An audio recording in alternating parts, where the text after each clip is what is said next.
तो फाइनली दोस्तों trending star Khesari Yadav के नए गाने की पोस्टर आप सभी के बीच आ चुका है। जी दोस्तों, इसी के गाने के बारे में आप सभी को पूरी जानकारी देने वाला हूं दोस्तों। इस वीडियो में लास्ट तक देखते रहें दोस्तों।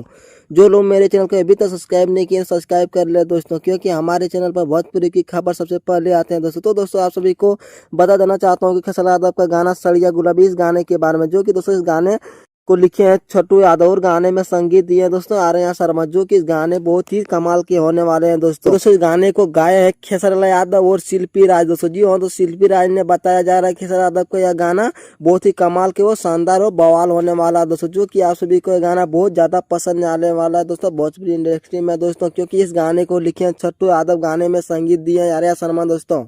मैं आप सभी को बता दूं कि इस वीडियो में नजर आएंगे खेसारी यादव और सोना पांडे। गाना बहुत ही तगड़ा और शानदार बवाल तरीके से शूट किए गए हैं दोस्तों। आप सभी को यह गाना बहुत ज्यादा पसंद आने वाला। बात की जाए कि इस गाने को रिलीज डेट दोस्तों, तो इस गाने को रिलीज किया जाएगा 10 तारीख को सुबह 6 बज के DR रिकॉर्ड भोजपुरी के यूट्यूब चैनल पर दोस्तों। जी हाँ दोस्तों, गाने को रिलीज किया जाएगा 10 तारीख को 6:30 पर DR रिकॉर्ड भोजपुरी के यूट्यूब चैनल पर दोस्तों। जाकर आप लोग जरूर सुनिएगा 10 तारीख के दोस्तों आने की परसों दोस्तों। दोस्तों बहुत ही कमाल का शानदार और बहुत धाकड़ गाना होने वाला दोस्तों। आप सभी को गाना बहुत ज्यादा पसंद है। तो दोस्तों ये रहा खेसारी यादव का न्यू अपडेट दोस्तों। आप लोगों को कैसा लगा तो कमेंट में जरूर बताएं। आपके लिए मिलते हैं नेक्स्ट वीडियो में दोस्तों। धन्यवाद।